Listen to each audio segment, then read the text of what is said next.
Laurent Nunez, ministre de l'Intérieur, est avec nous. Bonsoir, monsieur le ministre. Merci de nous accorder cette interview. Vous êtes donc actuellement en déplacement dans les Yvelines où des policiers de la BAC ont été violemment pris pour cible ce week-end. Ces tensions, elles arrivent après d'autres incidents qui ont éclaté dans une commune voisine. Est-ce que ce soir, le calme est revenu de manière pérenne ou est-ce que vous craignez de nouvelles violences dans le département ? Oui, bonsoir. Oui, je suis effectivement dans le département des Yvelines.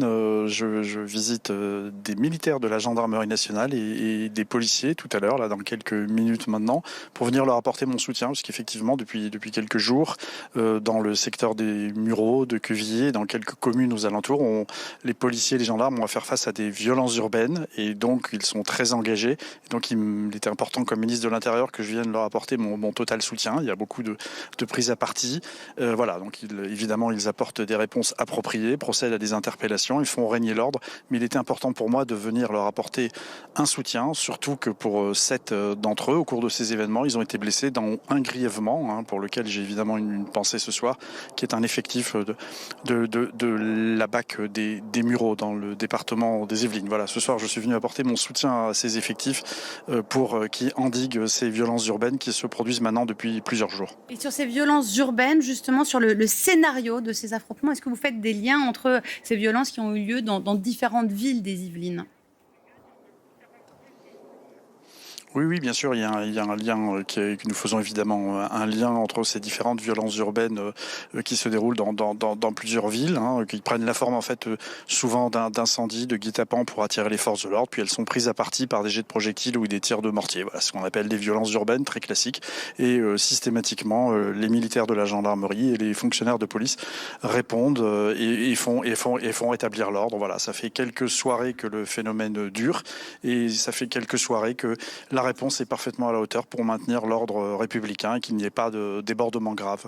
Alors justement, monsieur Nunez, bonsoir. Nathalie Saint-Cric, vous avez diffusé un message à tous les préfets de manière à leur donner vos préconisations. En fait, qu'est-ce que ça change quand vous dites, on a l'impression qu'il y a le zéro, comment ça s'appelait ? Tolérance zéro. Tolérance zéro. Il y a un certain nombre de choses, mais finalement, est-ce qu'il y a un changement de philosophie qui est on ne tolérera plus rien alors que c'était peut-être pas le cas avant ? Non, pas du tout. J'ai diffusé un message, effectivement, il y a quelques jours, mais c'est assez habituel. C'est normal pour un ministre de l'Intérieur de rappeler aux forces de sécurité intérieure qu'il ne faut pas tolérer les violences urbaines. Vous savez, depuis le début de l'année dans notre pays, les violences urbaines sont en baisse de 9% depuis le 1er janvier 2026. En revanche, les violences urbaines qui sont dirigées contre les forces de l'ordre, les prises à partie contre les forces de l'ordre, elles sont en augmentation. C'est plus 19% depuis le début de l'année. Donc il est normal, comme ministre de l'Intérieur, vous savez, moi je suis très attaché à l'autorité et à la fermeté. Je rappelle à l'ensemble des préfets qu'il est important d'intervenir systématiquement. Quand il y a des violences urbaines, on répond. Parfois, on prend évidemment le temps de se repositionner, de s'organiser, mais on doit toujours apporter une réponse. On ne peut pas tolérer de violences urbaines dans notre pays. Vous savez, les violences urbaines, c'est des incendies de véhicules, des incendies de poubelles, des jets de projectiles sur les forces de l'ordre, des jets de projectiles, des tirs de mortier sur les forces de l'ordre. Donc il est important qu'il y ait systématiquement une réponse et des interpellations. Ici, ces jours derniers, il y en a une vingtaine. Et évidemment, toujours en lien avec les procureurs de la République qui engagent les poursuites. Voilà, ça n'est qu'un rappel des instructions permanentes de fermeté et d'autorité qui sont les miennes. Alors, monsieur Nunez, vous portez un projet de loi qui porte sur la sécurité du quotidien. Expliquez-nous la philosophie de ce texte. Vous voulez créer de nouveaux délits. On manquait d'outils pour faire face à de nouvelles formes de délinquance ?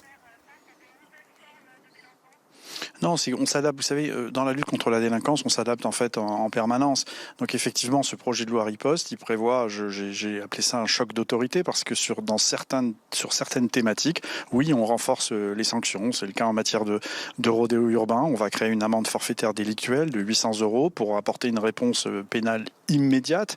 Et puis surtout, on prévoit la possibilité pour les préfets de suspendre la possibilité de conduire des véhicules administrativement, la possibilité, d'interdire même la possibilité de de conduire des véhicules terrestres à moteur. Quand il y aura des rodéos urbains, on va durcir les sanctions pour l'usage des mortiers d'artifice. Et on voit que les dégâts que causent les mortiers, notamment contre les forces de l'ordre, on le voit ces jours derniers dans les Yvelines.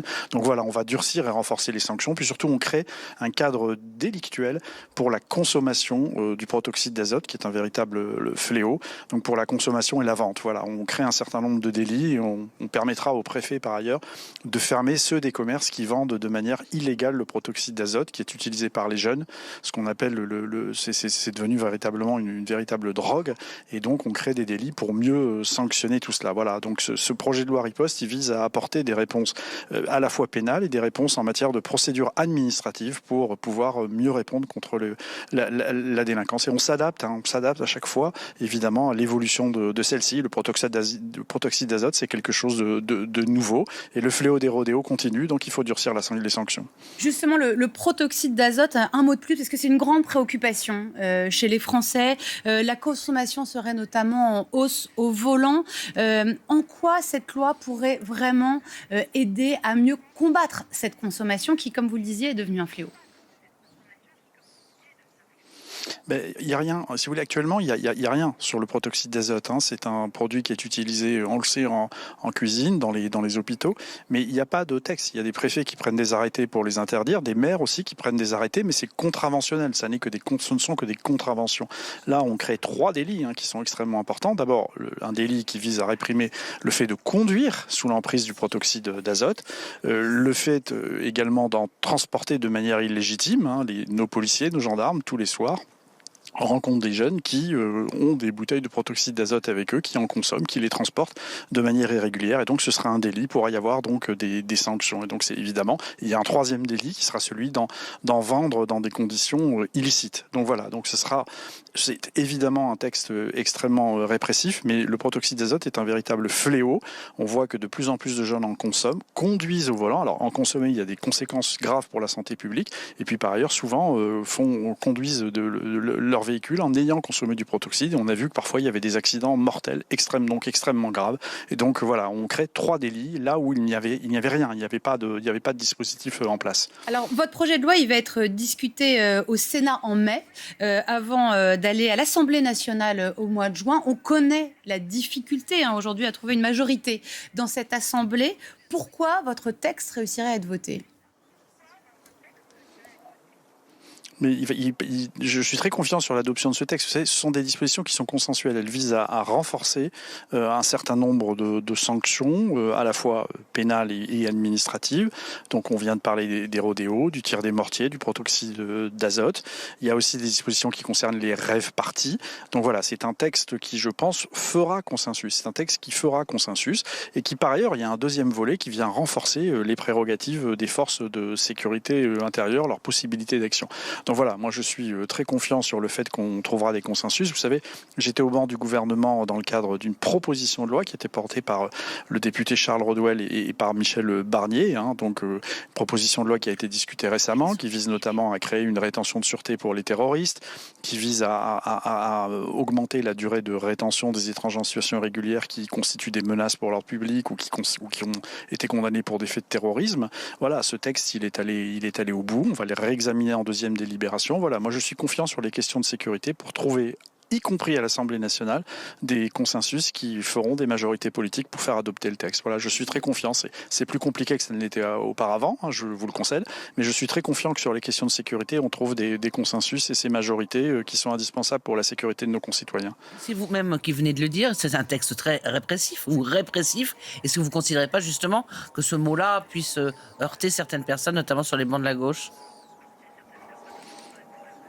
Non, j'emploie le terme de répressif au sens pénal, pénal. Vous savez, y compris donc chez les forces du bloc central, chez les Républicains, et puis aussi dans les rangs des socialistes. Voilà, je crois que l'autorité, c'est pas un vain mot. Et le phénomène des rodéos, des tirs de mortier contre les forces de l'ordre, la consommation du protoxyde d'azote, je crois que plus personne ne l'accepte. Vous savez, quand vous recevez, comme je l'ai fait avec Gérald Darmanin, le garde des Sceaux, les parents d'un jeune homme qui a été violemment renversé à Lille le soir de la Toussaint par un individu qui avait consommé du protoxyde d'azote et que ce jeune homme est décédé à 20 ans. Vous savez, voilà, on ne se pose pas de questions. Les mots n'ont plus de sens. Répressif par répressif, ça n'a pas de sens. Ce qui compte, c'est de pouvoir endiguer un phénomène et nous y apportons des réponses, certes des réponses sécuritaires, mais il faut faire respecter la loi et nous le devrons à toutes les victimes. En tout cas, c'est le but que je m'assigne et je suis persuadé que nous parviendrons à faire aboutir ce texte. Monsieur Nunez, on est à la veille du 1er mai et de ces habituels cortèges. Vous avez alerté les préfets sur les risques de violence. Est-ce que demain, c'est un 1er mai sous haute surveillance ? Les manifestations de voie publique sont toujours sous haute surveillance. C'est très habituel. Vous savez, pour le 1er mai, c'est la journée internationale du travail, donc des travailleuses et des travailleurs. C'est d'abord ça, le 1er mai. C'est d'abord un moment de revendication, de manifestation. Et les forces de sécurité intérieure, les policiers, les gendarmes sont là pour faire en sorte que les choses se passeront bien sous l'autorité des préfets partout sur le territoire national. Donc ces manifestations vont être encadrées avec les organisateurs. Elles ont toutes été déclarées. Il y a 320 manifestations demain sur l'ensemble du territoire national. On attend un peu plus de 100 000 personnes sur l'ensemble du territoire national. Donc voilà, moi je ne suis pas plus inquiet que d'habitude. J'ai simplement rappelé au préfet ce qui était ma doctrine d'intervention, qui, je vous le rassure, était celle déjà de mes prédécesseurs. Je l'ai vécu lorsque j'étais préfet de police, puisque je les ai appliquées. C'est une des doctrines qui consiste à encadrer les manifestations, c'est-à-dire à être présent et à intervenir s'il doit y avoir des violences contre les forces de l'ordre ou des violences contre les personnes ou des violences contre les biens.